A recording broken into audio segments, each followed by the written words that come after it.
All right, everybody, it is 4:35, so we are going to get going. The Zoom today is going to be recorded, so you can see the recording did start. Thank goodness, because I always forget to do that, so I remembered today. All right, so you're at the General Assembly meeting for our September meeting. The first thing that we're going to do is to talk about a little bit meeting etiquette. So this meeting is going to be recorded. Please keep your cameras on to interact if you can, but if you do not want to be recorded, we completely understand and you can mute your camera. Everyone should be muted unless they are speaking. And please, if you have questions, utilize the chat. The executive board and the advisors are going to be responding to you very timely in the chat. So you can use that to ask all questions. Unless any speaker asks if there's questions and requests for you to unmute yourself, you definitely can. And attendance is being recorded for this meeting. It is very important that senators take attendance. As you know, we only give funding to the departments that have senators appear at our meetings. At least one senator has to come to each meeting. Please reach out to us if you have any questions about that. So please click on the link. Dr. Buggs is posting it in the chat now and has been posting it. If you click on the link and it has you log into your UNCG credentials, as soon as you see event pages, you are good. Your attendance has been logged. That is all that you need to do. And that's what it's going to look like every time we do one of these meetings. So please just comment in the chat if you have any questions about that. All right, so we're gonna start off, since we're a brand new executive board this year, we're gonna start off with doing a couple just quick introductions so you all know who you're working with if you haven't met us before. So I'm gonna turn that over to Nagla. Will you start us off? Thank you, Lexi. My name is Nagla Rashwan. I am a third-year master's student in public health education and the president of the Graduate Student Association. Welcome. Thank you. So I will go next. I'm Lexi Hoopman. I am a third-year PhD candidate in the biology department and the vice president of the Graduate Student Association. Bradley? So, hey everybody, I'm Bradley Wallace. I was elected this summer. I'm in the MPA program with a concentration in nonprofit management. I'm like at year 2.5 right now. So looking forward to working with everybody. Mac? Hi everyone, I'm Mac Pearson. I am your GSA treasurer, and I'm also a fourth-year PhD candidate in the kinesiology department. All right, so that is our executive board, but we are also led by two fearless advisors that we lean on heavily. So everybody say hello to them. Dr. Bell, can you introduce yourself, please? Sure. Hi, everyone. I'm Greg Bell. I'm a professor of mathematics and associate dean of the graduate school. Thank you. Dr. Buggs? Good afternoon, everyone. I'm Dr. Lakay Buggs. I'm the Co-Curricular Initiatives Administrator for UNCG, and I work in the Division of Student Affairs. Awesome. So if you all need anything, of course, go to the executive board first, but the advisors are always there if you need to reach out to them as well. All right, so with that, I'm going to turn it over to a presidential welcome from Nagla. Thank you, Lexi, and welcome, Dean Burke. We are so happy your meeting ended and you joined us. We are so excited. So what a pleasure to be here today. I was talking to you and say I'm very extroverted. I love people. I love seeing you. I love being with you. So welcome on board. Welcome to GSA 2021. Yes, this is a challenging year, but I believe that all together with each other, we will survive this and get out, I think, stronger.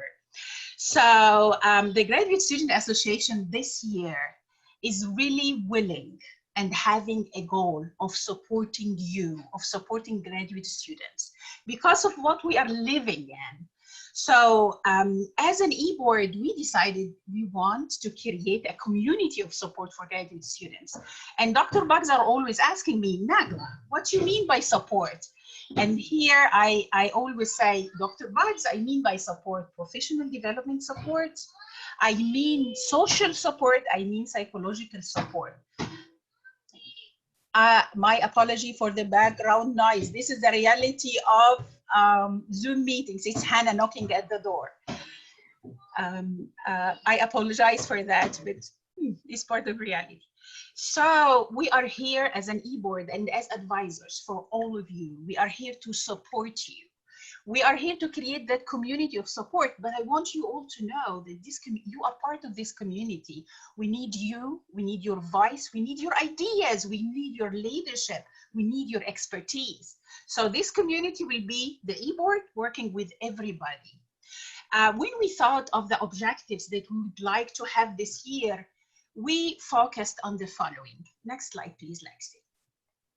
So during the summer, we developed a survey and we called the survey Graduate Student Needs and Assets.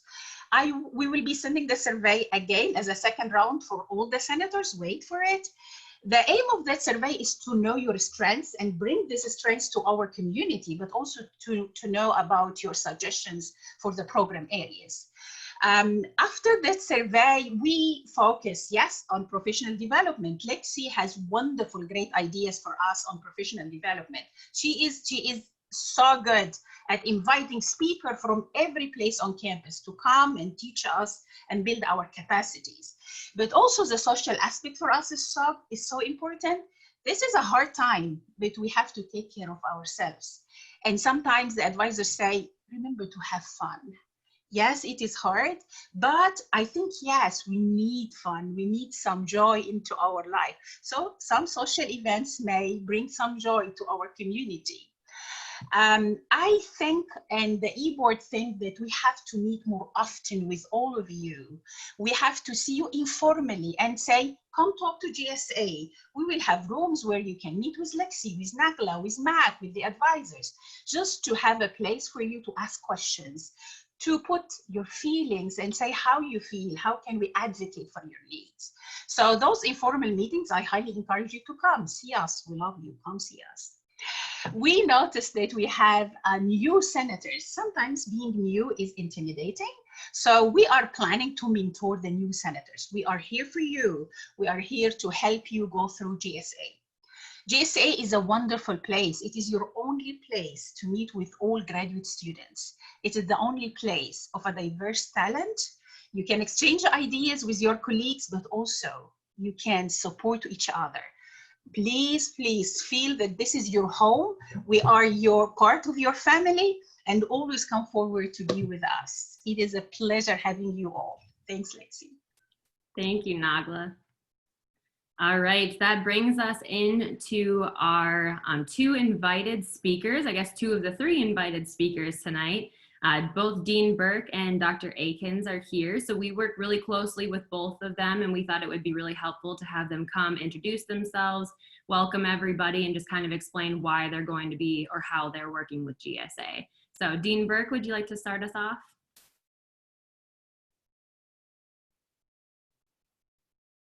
All right, sorry about that. Hi, I'm delighted to be here, and I'm especially delighted to have been invited by the GSA to participate and join meetings whenever it's possible for me.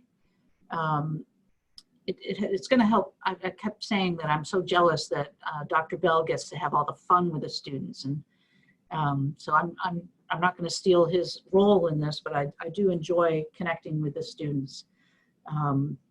Anyhow, Greg and I had a great meeting today about all the kinds of things that we want to do out of the graduate school. And I see that they intersect with the professional development and the emotional social events that the GSA would like to do. So instead of working at cross purposes, I'm hoping that we can work together and keep these GSA sponsored events, but plan so that we're not overwhelming everyone either. So Greg has the list of things that we brainstormed on. Couple things that I'm thinking about is I'm trying to get some writing fellows here. I want to tap some of our PhD students who are identified as good writers in their field, and I want to be able to sponsor them to be a writing fellow, to work like writing in the social sciences, writing in the sciences, writing in the humanities, whatever it is. You know, there's sort of pods of scholarship that use their certain methodologies and certain dissertation formats. Anyhow, I'm very well aware that going to the writing center isn't terribly helpful for graduate students. So that's one thing. Greg, I'm going to let you tell them about our reserved space for stuff. But we've got some space in our new digs, which we've moved, by the way. We're kitty corner from where we were before. But we've got a couple spaces that we can designate for graduate student writing. So if you're feeling the need and you want to have 3 hours of uninterrupted time, we'll have a scheduling thing where you can sign up for as much time as you want. You can have it the whole day if nobody else is in there. And I know it's sort of weird since we're Zooming and not always on campus, but you know, we keep the office very minimally staffed right now. My staff is knocking it out of the park from remote. Let's see. So Nagla, I suggested to the chancellor that he and I host a trivia night. So you need to bring that up tomorrow because the response was, yeah. So I'm very concerned about the social community of our graduate students. So just that was the thing that jumped to mind. And if you all think of other things that, I know that you're all capable of creating your own events, but we do have an event logistics helper that is really good at this stuff. Laura Drew, many of you know her from the writing groups. If you reach out to Greg, he can put her right in touch with you. He just has to monitor her work queue. Let's see. Who's got the screen right now? Me. So can you go to the grs.uncg.edu? Sure. Let me get there.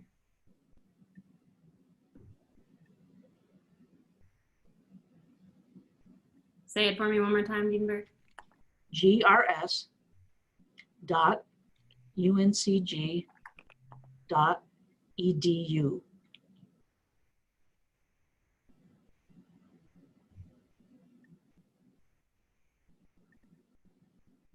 Once you're there, you have to share your screen again. Yes, ma'am. Okay, so scroll down just a little bit. And we're going to introduce to you Minerva's mailbox. Okay, so I have been telling you that we were going to get a way for you to anonymously bring things to our attention, tell us how great we are, just anything that's on your mind. And I assure you it is anonymous. So if you want, Lexi, please click on the mailbox. So again, there's just these three things. Let us know what's on your mind. If you want us to contact you, you have to identify that you want to be contacted. If there's nothing there, we have absolutely no identifying information. So I other than me telling you, trust us, it's anonymous. I had Nagla help me with the questions, and we took all of her suggestions. So I just wanted you to know that I finally, with Greg and Adam's help, figured out a way to do this. I don't know who came up with Minerva's mailbox, but I like it. I don't know if it was Greg or Adam, but anyhow, I wanted you to know that that's there. And that's your gateway to support, okay? You can contact me directly, you can contact Greg, you can contact anyone directly. But if there are, you know, kind of things under the ground that you want us to be aware of, we can do some work and not identify anybody, you know, so whatever. Let's see, what else?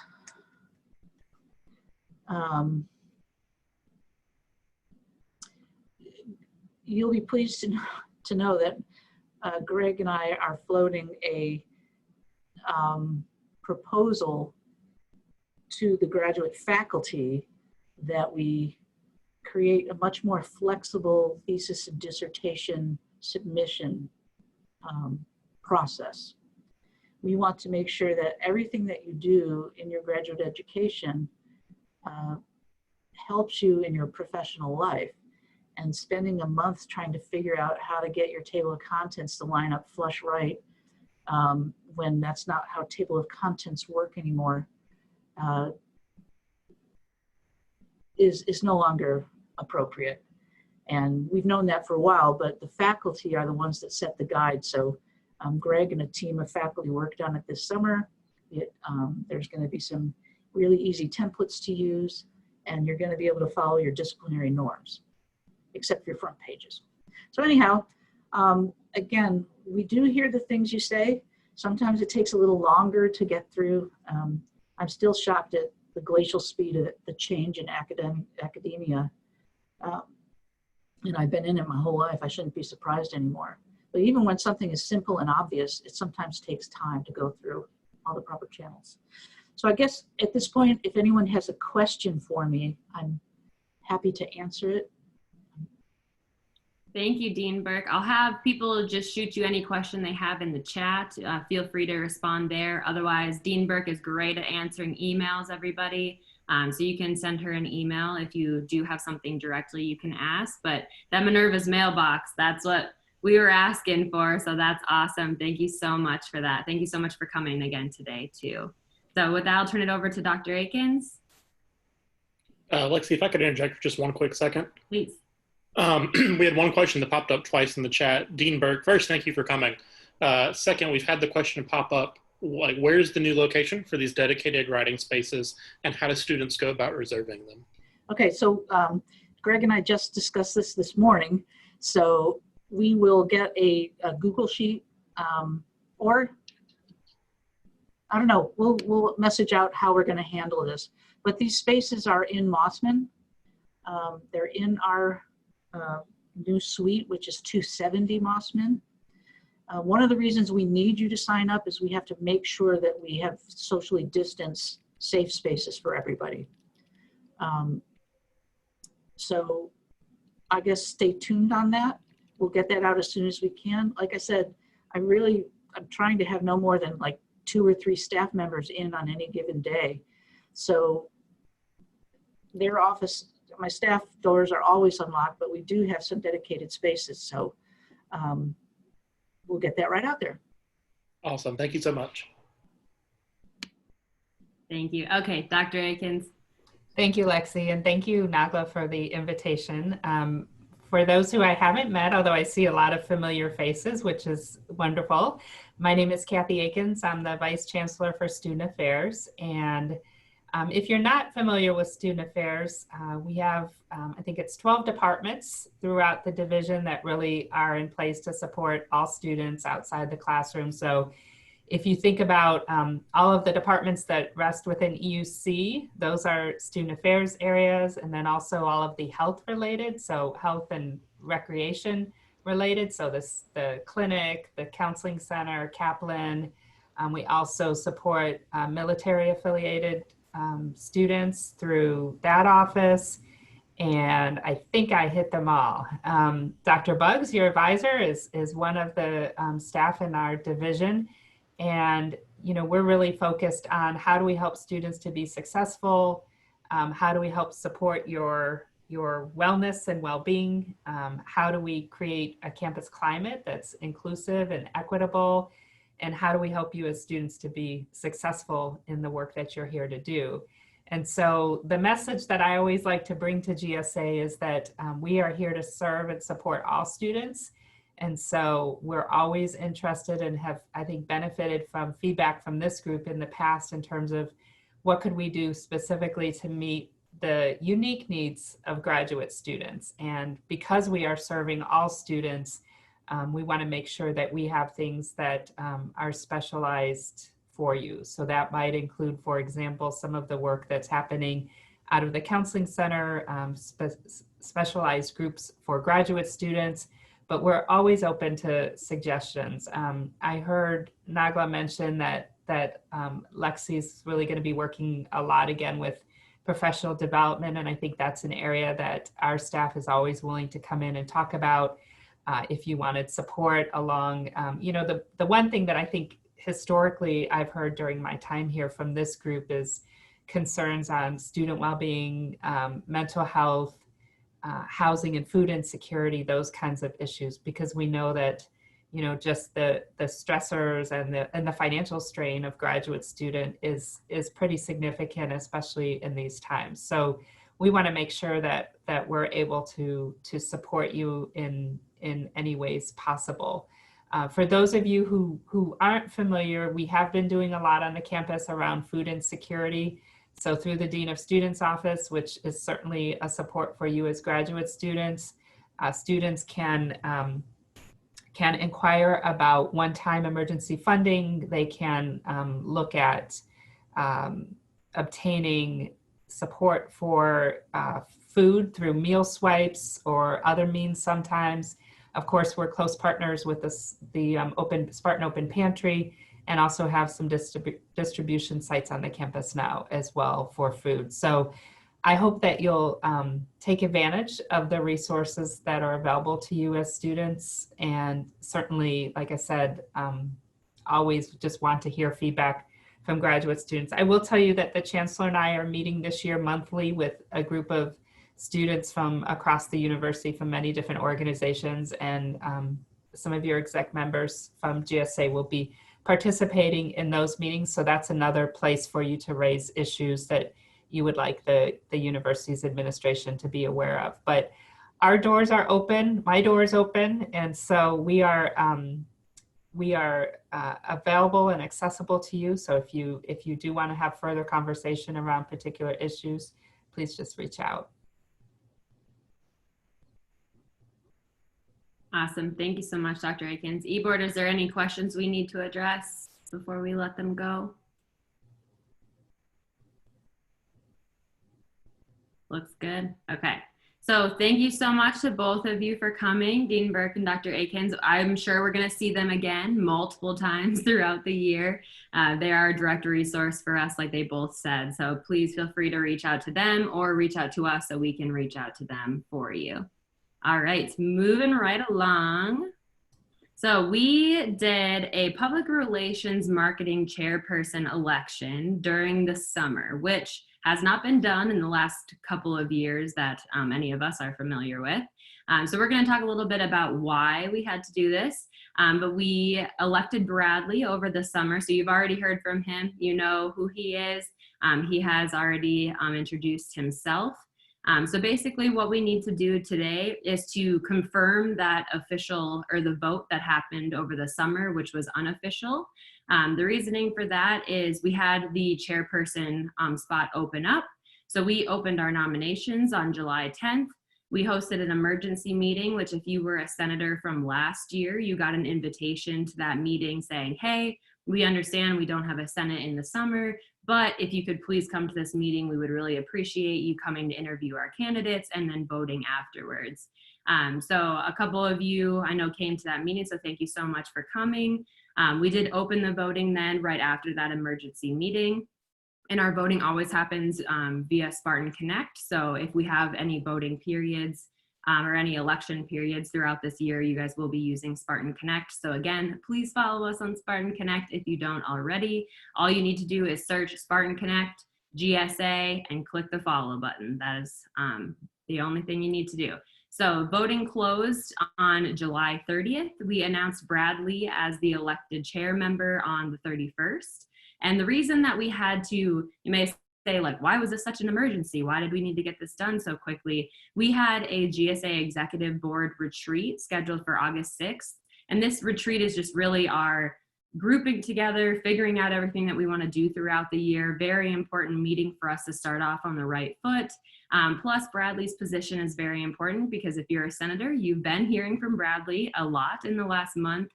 So his position was very important to fill.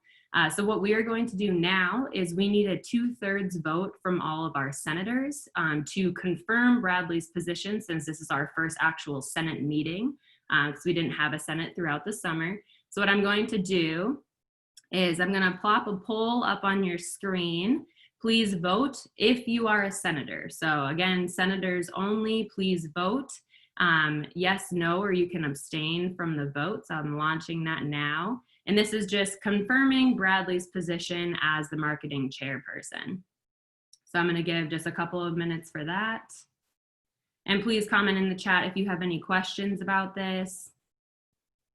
I know a lot of you were aware of it because you follow us on Spartan Connect, so you got those invitations over the summer.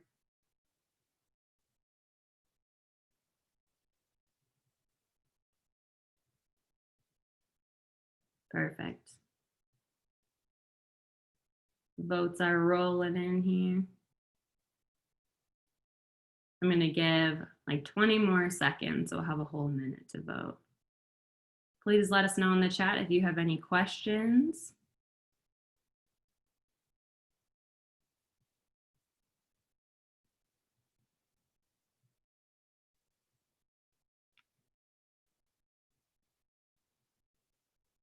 And senators, again, remember, you need to vote for this. If we were in person, we would have you all raise your hand and we would do a 2/3 count that way. We're not in person, so the poll is the best way. All right, closing the poll in 3, 2, 1. And of course, no surprise there. Bradley, you are officially voted in. All right. Okay, so thank you very much for all participating in your first vote of the year. If there's ever anything that you would like to bring to our attention, we do votes like this, anything that we would like to change in the Constitution, or if we would like to start an ad hoc committee would be 2 examples. We just need a 2/3 senator vote to continue with that. So that is what our votes are going to look like this year.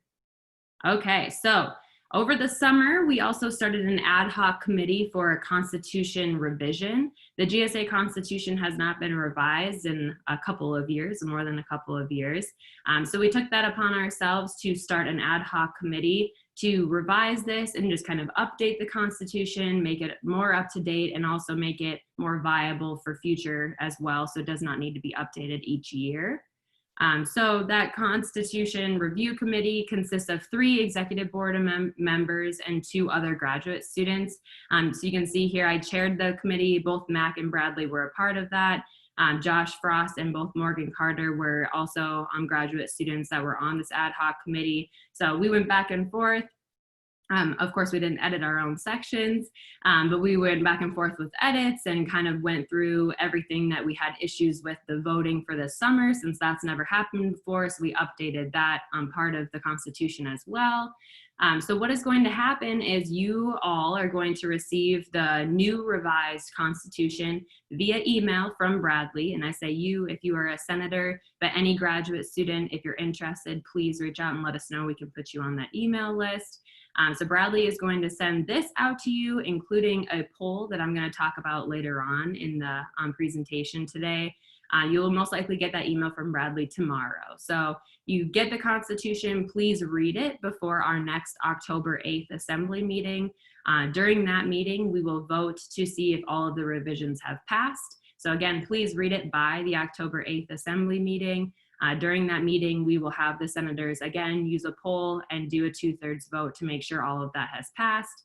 And if anybody wants to present any other edits that they would like to, they can do so at that time.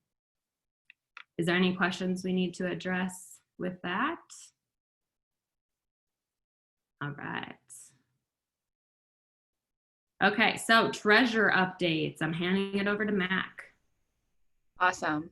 I feel like this is everyone's favorite section, because we can figure out where we can get you guys a little bit of help.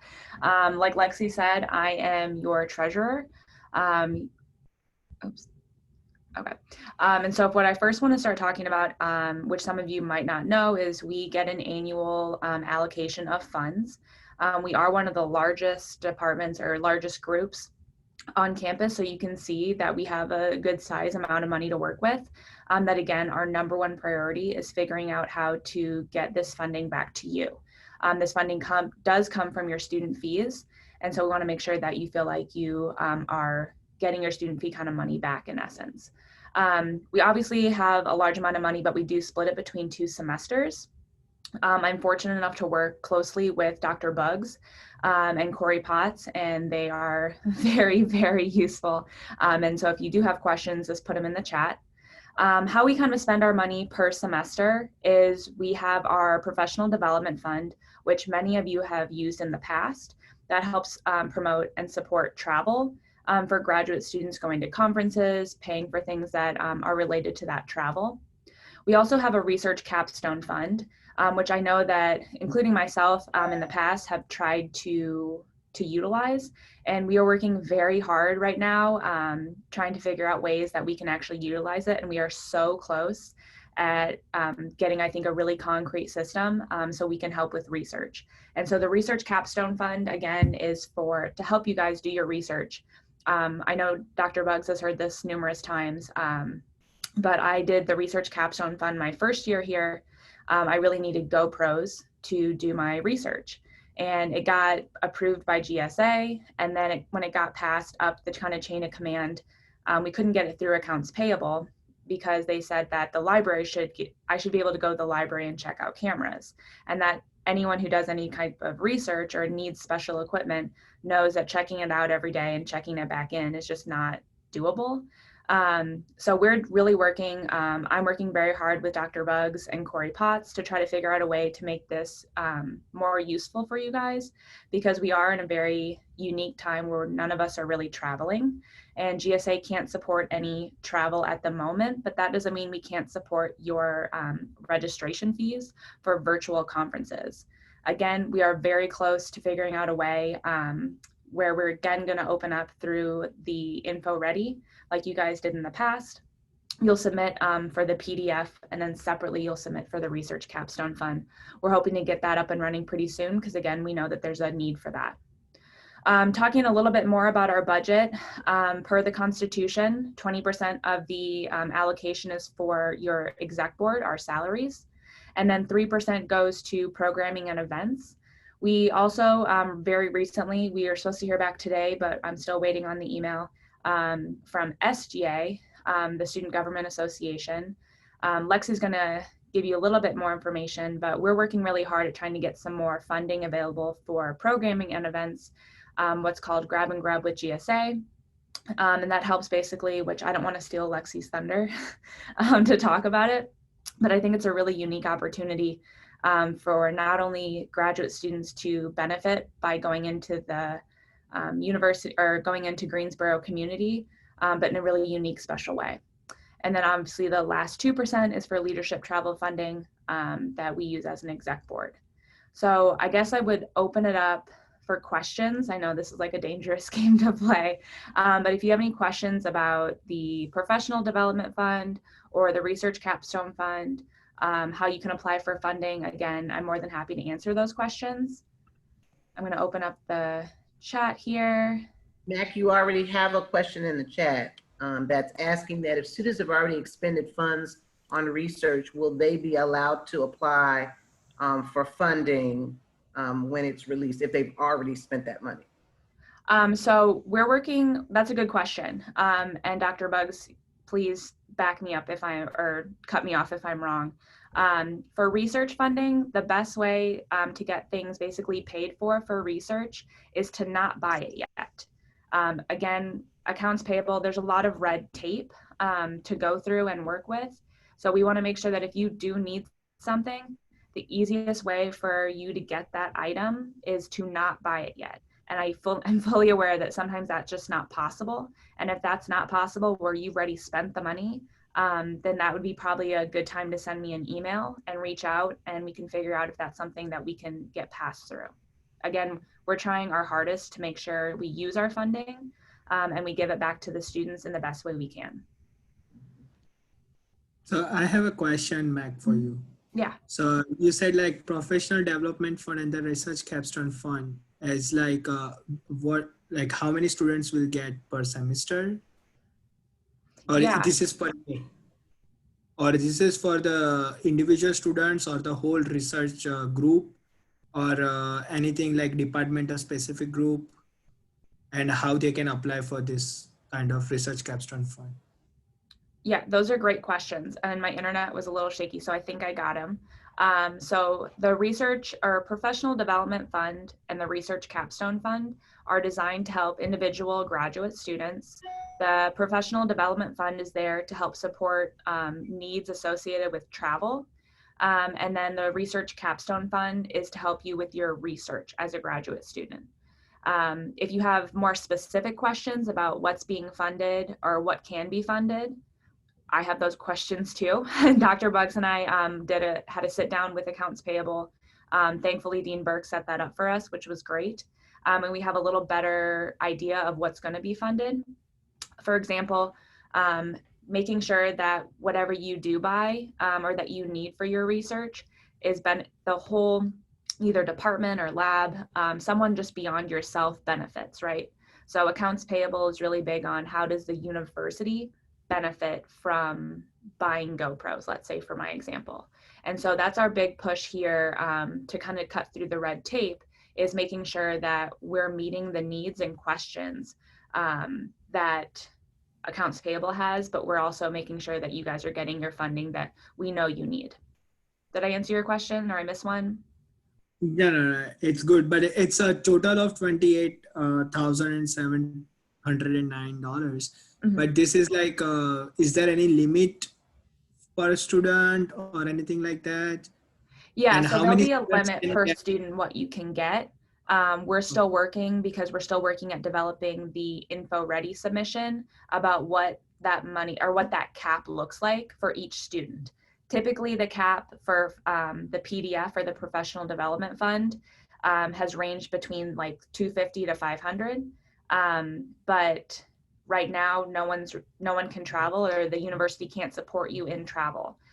So making sure that we're realizing how much registration fees cost is really important, because there are virtual conferences that we all know we're going to, and we want to make sure we can still cover that fee for you. But obviously there's no other fee that we would have to cover for a virtual conference. And so again, we'll have to fill out a TRV form, even though you're not going anyplace. And then anyone who is an international student will have to submit their international paperwork as well, like we have in the past. But the receipts and all of that stuff will be look a little bit differently. And I actually meet with Corey Potts tomorrow to talk about some of that stuff that you guys would submit. Great question. Okay. And one more is, who are the officers? Like, I don't understand that officer salaries. Like, can you please explain that on a little bit more? The officer salaries, yeah, like what is that? What question? Sorry. The officer salaries. What is that? So the officer salaries, yeah. That just basically is put into our budget. So as an e-board, we get a monthly stipend to basically do our job and serve you. We're graduate students, and I think I speak for most of us here from the e-board that it does take a lot of time to email you back and make sure, especially come submission time, at least for me, for the professional development fund and the research capstone fund, it's a lot of time outside my own research and responsibilities. And even though it's not very much by the time you break it up into 4 and whatever, I think the little bit of monetary does help. And that's been the same percentage that we've kept in the past per the Constitution. Okay, thank you. Yeah. Thank you so much, Matt. Could I ask just one question? Maybe? Is there time for that? Oh, there is. Okay, perfect. So I have a question, kind of related to the one that was asked like the time before.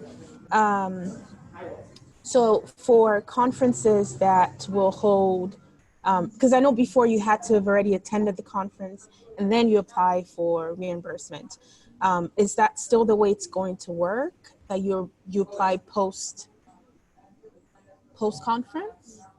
So we're hoping in about the next month, I'm assuming, to be able to open something on Info Ready that would be very similar to what we've done in the past, where you submit all your paperwork and then you finalize it when you finish by you have signing the TRVs and all of that and submitting like a registration type receipt, which, talking with Corey Potts, more looks like an email confirmation and just verification that you went virtually. Again, we're still following all the procedures, even though it is a kind of a unique time.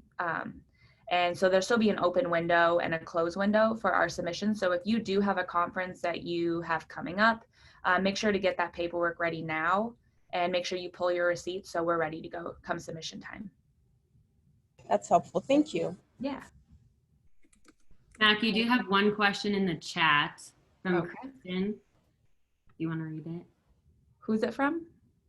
Kristen, if the PDF and RCF funds are typically used for travel, but we can't travel for 2021, are there any stipulations for those leftover funds, how they can be used? Yeah, so we ran into this issue last spring, and basically with travel being cut or cut off and not anyone doing anything, no programming, no events, we had some money left over. Dr. Bugs was excellent and vital in using that money, and we bought the graduation gifts for all graduate students. So if you have a friend who recently graduated in the spring, they got socks. I think if you followed us on our social medias, it was like a speaker, socks. It was pretty cool. And so that's what we used our funding for. There is this is a great question, because if we don't use our funds by a certain date, we don't get the funds, whatever money we have left, get turned back in essence, to the university. So this was a great way for us to utilize those funds to help graduate students in the best way we could at that moment. And so again, for this year, we kind of have a little better idea of at least what the fall semester will look like with no travel.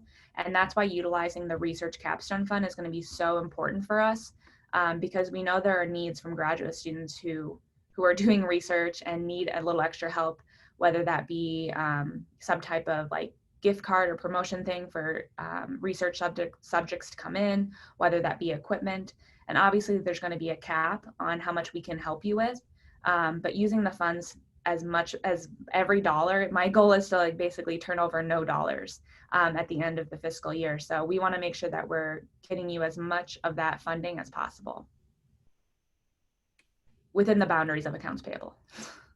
So there were two questions, Mac, that if you don't mind, I want to hit them for you really quickly. Please. One of the questions were about what can you apply for PDF. I think we have a lot of new senators who may not be familiar with the two funds in particular. And so we will allow you to talk about that. The other piece was about distance learners. So let me say this really quickly, and so everybody on the line understands this.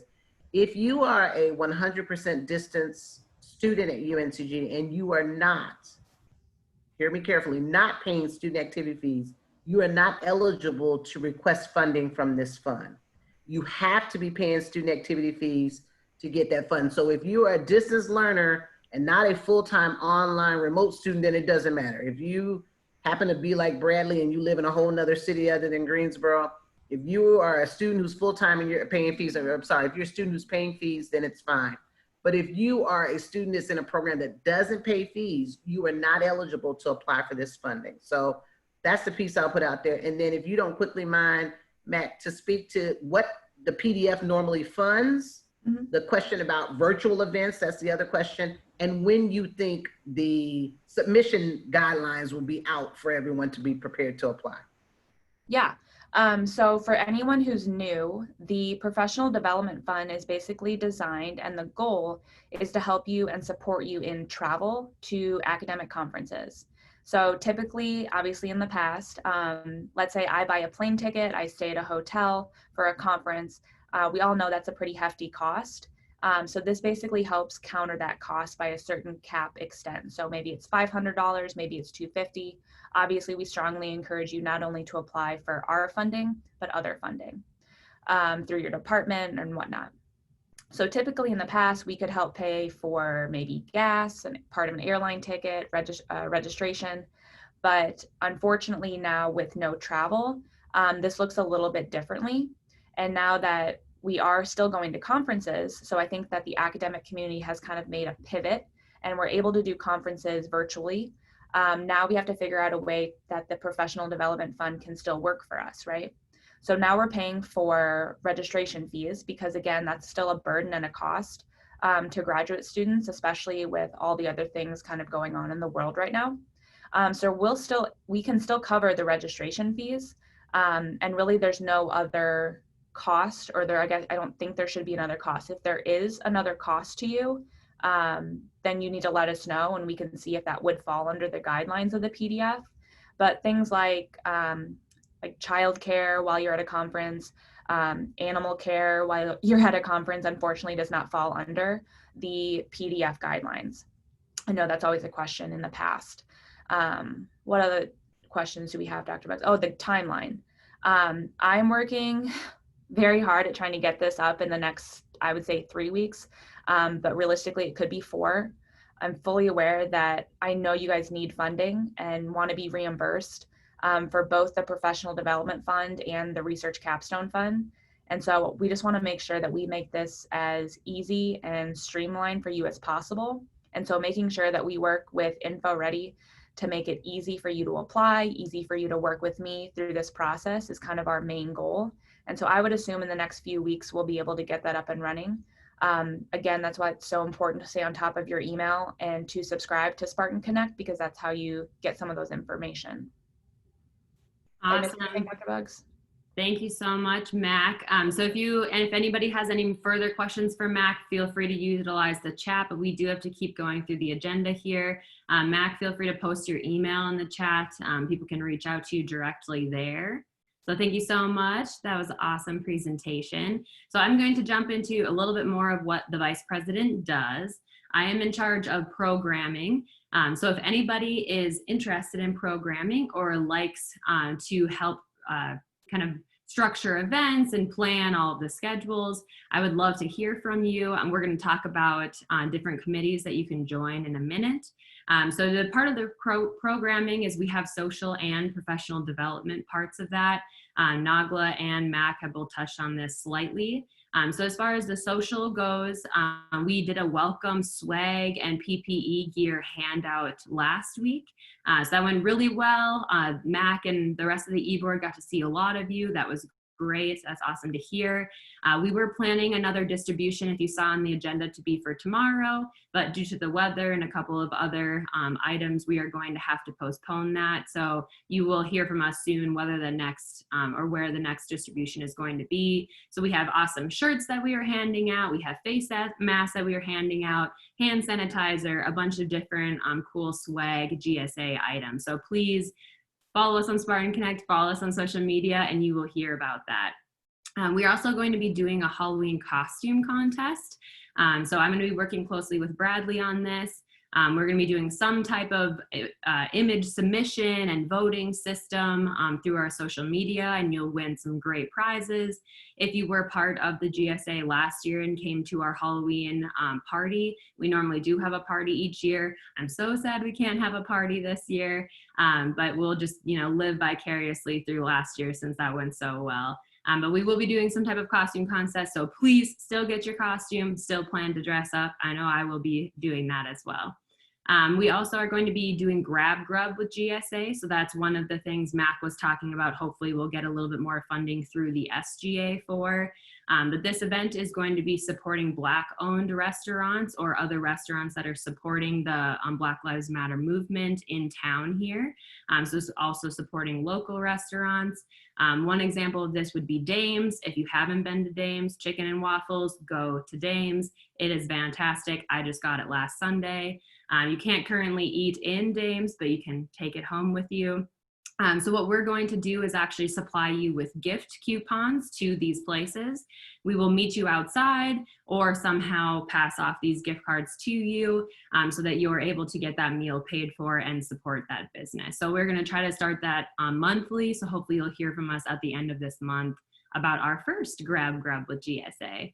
The next one, check-in with GSA. So Nagla talked a little bit about this. We want to do Thursdays around the same time that we're doing now, so the 4:30 to 5:30. Just a little check-in with GSA. You can pop in, talk to us about any concerns that you have. Sometimes it's a lot easier to have those conversations face-to-face via Zoom rather than over email. So look forward to that, and you can pop in, just chat with us. We can have conversations about school-related things or just anything going on in your life, and you can let us know what you need from us. So the other part of it, we're not just promoting social events, right? We're also here to promote professional development.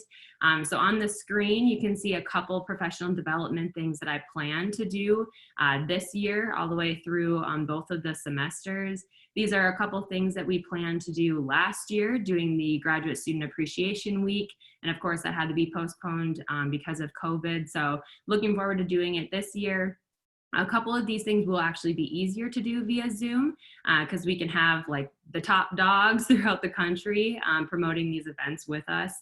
So please let me know again if you're interested in planning events, if you have opinions about these events. Part of this was included in NAGLA's survey. We sent out a couple weeks ago, and then they will be included again in a couple of weeks. So you can voice your opinion that way. You can reach out to me directly. However you would prefer. So mentoring matters. A lot of students don't understand how much mentoring is important for our careers. So we're gonna have a speaker talk about that. Salary negotiation, always great to learn how to negotiate when we're looking for jobs. Networking, socials, imposter syndrome, we all know what that is.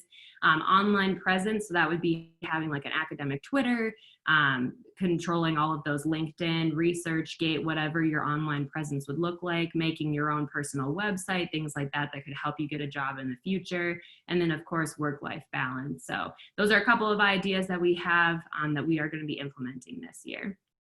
So let me look at chat really fast. Was there anything I needed to address in that?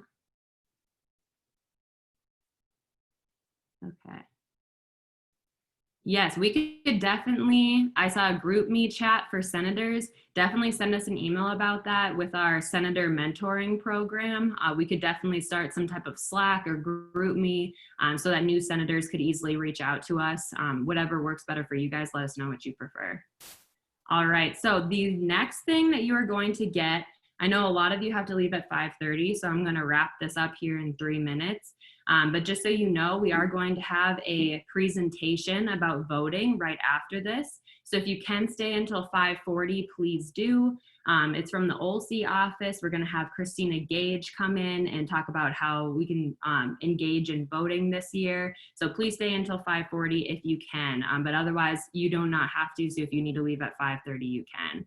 So you're going to get an email tomorrow, which is going to include the Constitution review or the revised Constitution and a poll for you to sign up for committees. So we have different GSA committees and university committees that graduate students need to sit on. Some of these we are already sitting on, we as the executive board. We would love some help. So we would love to hear which ones you're passionate about. We would love to get more senators involved in these committees. And these are committees sitting with very high level university officials. It is a great way to get your voice heard. So please let us know what you would prefer. In this poll, I want to be really clear, this is not you signing up for the committee. It is you voicing your opinions for which ones you prefer and just voicing your interest. Once we get that poll back, then we are going to be reaching out to you individually and we'll get you signed up that way. So just let us know what you think. So the GSA committees, we have the programming committee, the student engagement committee that is ran by Bradley, and the finance committee ran by Mac. I'm sure Mac would love some help this year. So for both of those, we would love to have 3 to 5 senators or more sitting on each of these committees. Otherwise, we have university committees that graduate students need to sit on. These can be non-voting members of the faculty senate. There needs to be 2 of us sitting on those. Academic policies and regulations committee, 1. Intercollegiate athletics, 1 person needs to be sitting on that. The student learning enhancements committee, also 1. The graduate council, currently Nagla and I are sitting on this, so it is full. However, if you're interested in sitting on the graduate council, again, please vote for that in the poll and we can reach out to you potentially in the future. You can take our spot, or even if we need somebody to sit in for us, you would be our stand-in person. And then the sustainabilities committee. Okay, so I ran through that really quickly. Let me see, is there anything else? Dr. Buggs posted the universities committee link. So that's the faculty senate list of all of the different committees. That link will be in the poll when we send it to you. All right, so now it is 5:30, so I appreciate all of you coming. Again, please stay until 5:40 if you can to hear a voter engagement talk. But our next meeting is going to be October 8th, the same time from 4:30 to 5:30. Please again join at 4:15 so we can chat and get to know all of our senators and all the graduate students beforehand. And remember that Constitution revision and the committee sign-up sheet is going to be sent to you probably tomorrow. So look forward to that and please respond. Let us know what you think about the Constitution and we will vote on it on October 8th. So if you have 10 minutes, please stay. I am going to turn over my screen to Christina Gage. Perfect. Hi, everyone, and thanks, Lexi. My name is Christina Gage. I work in our Office of Leadership and Civic Engagement here on campus. And I'm going to do a really brief kind of 10-minute or less overview of some really important information and tools that can help you vote. And if you're sitting there thinking, I have already voted, I've voted in every election, I know what I need to know, then maybe consider that this information might be helpful for undergraduate students that you work with, for your peers, whoever it might be. We know that some of the best ways to get folks out to the polls is that peer-to-peer connection. And so you can really kind of make a difference with that. And so I'll give you those resources. I am going to share my screen and jump into a few slides to share with you. So hopefully at this point, you're seeing Voting 101. Let me start this. So this is a version of a presentation we do in classes and in student orgs throughout election seasons. We have about 40 scheduled this fall. So if you are in a class and you think this could be a good use of time, or you work with a student organization other than this one, please reach out to me and let me know, and we can go ahead and get that on the books. You probably know it's an election year. November 3rd is election day. We like to talk about this as the last chance to vote, though, especially for new or first-time voters or college students who are often changing their address. It can be beneficial not to wait till actual election day to vote, and we'll cover a little bit about why. So I know that it's a presidential year and a lot of folks are hearing about that office, but there's a lot of other races on the ballot that are important. If you're voting in North Carolina, we have a U.S. Senator up for re-election.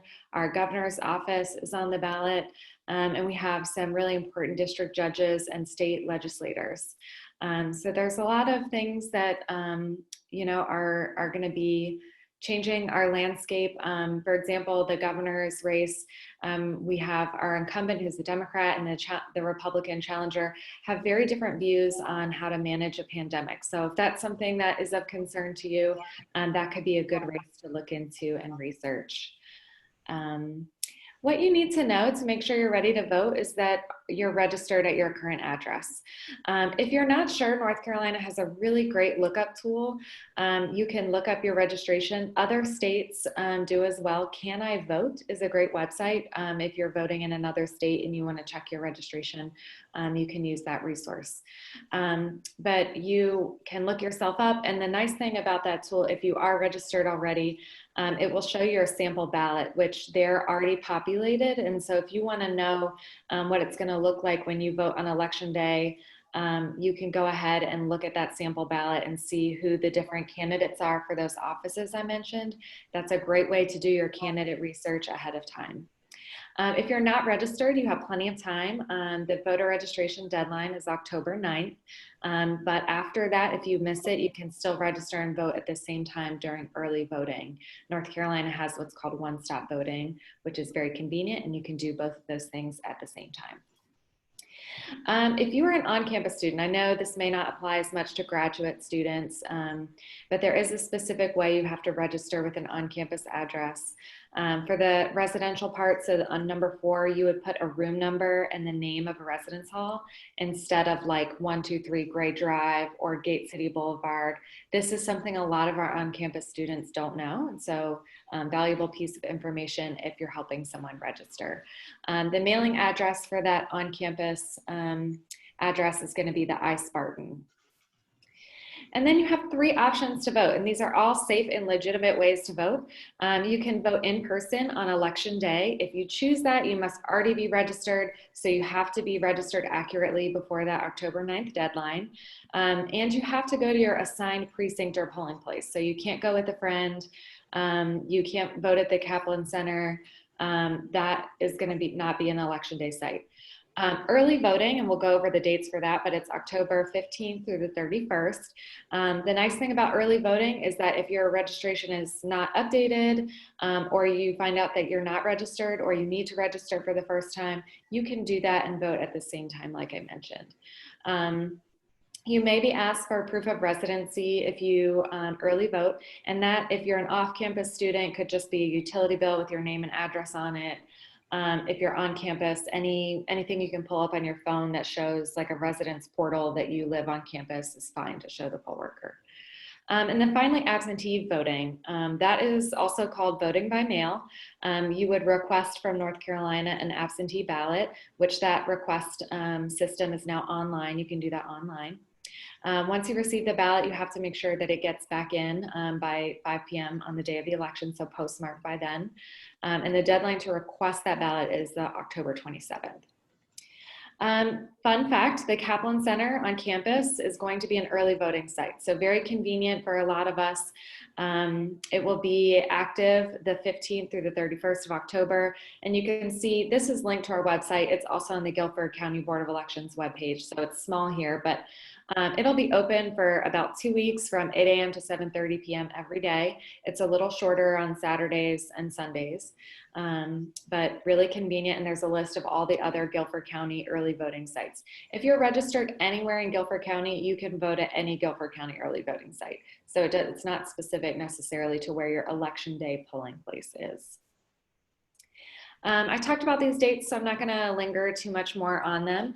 But again, if you want to absentee vote or vote on election day, you do need to be registered by October 9th.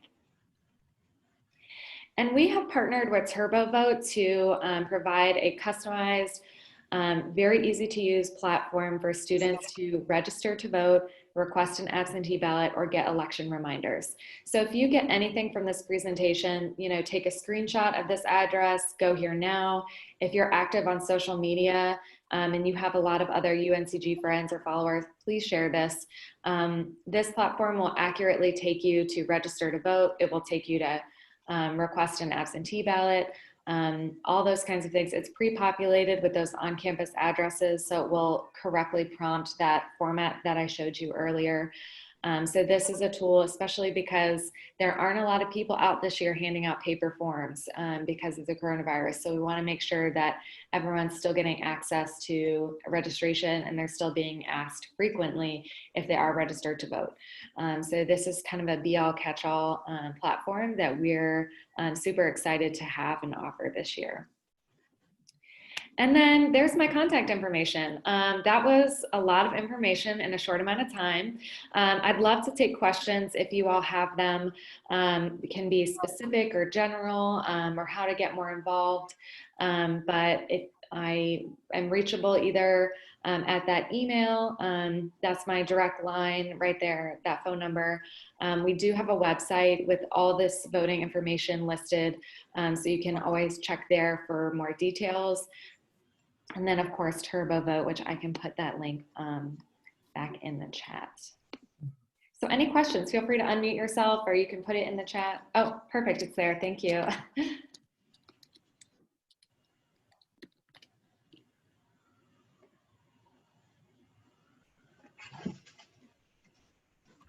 I have a quick question. Sure. If I requested my absentee ballot, do you know when the state of North Carolina is going to be mailing those out? They have already mailed out the first round. So I know some folks have received theirs, but depending on when you requested it, it'll go in waves. At this point, if it takes longer than a week, I would just go ahead and call, if you're in Guilford County, the Board of Elections, and just check on that and make sure that they have sent that to you and that there's no issues. But if you are absentee voting, I'm glad it's already been requested. Turn it in early, just makes for an easier, safer process. Other questions? Could be anything election related. I know quite a bit at this point.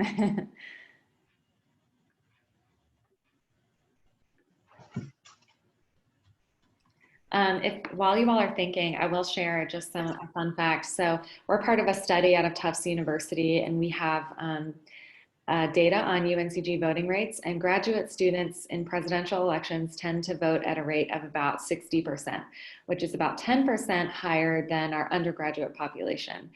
So we know that a majority of you all are planning on voting, but there's still that 40% that we can work on. So take someone with you to the polls, commit to getting 3 people registered. Let's, work a little harder to make sure that our democracy is a little more representative and that everyone has access to the information they need, because voting is complicated and confusing. That 60% rate seems low. That is surprising.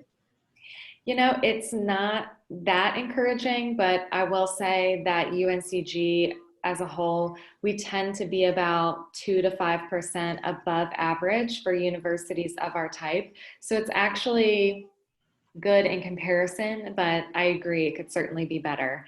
We have probably 70 or 80% of students that are registered.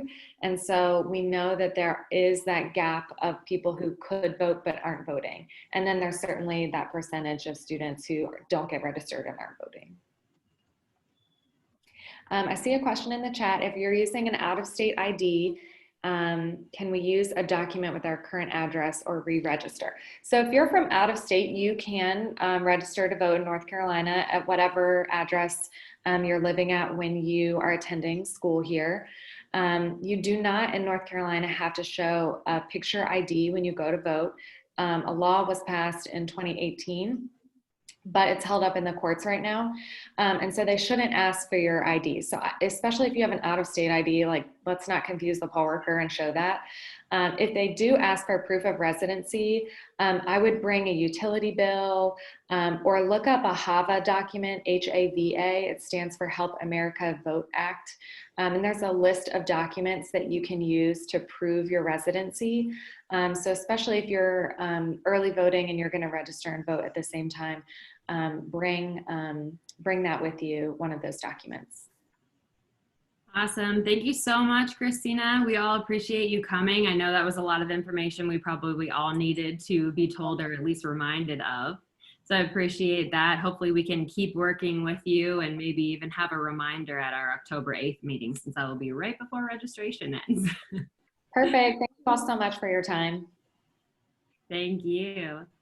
All right, if anybody has any questions for Christina, her email was posted in the chat. Feel free to reach out to her that way. But all right, that concludes our September meeting. So again, if there's anything you guys have questions about, you have all of our emails.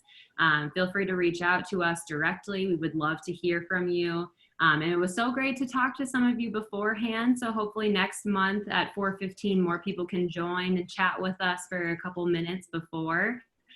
So with that, we conclude, and thank you so much for everybody coming.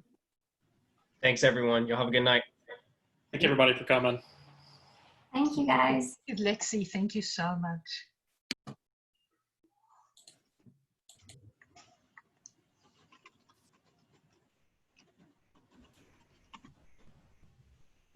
Travis, are you in the XFIS lab?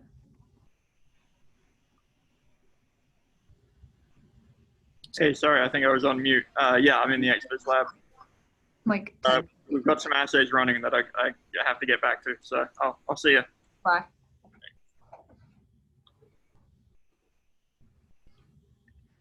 Bye, Parth. Hi, Lexi. You were talking about some poll. Is it going to Yes, be? you'll get it tomorrow.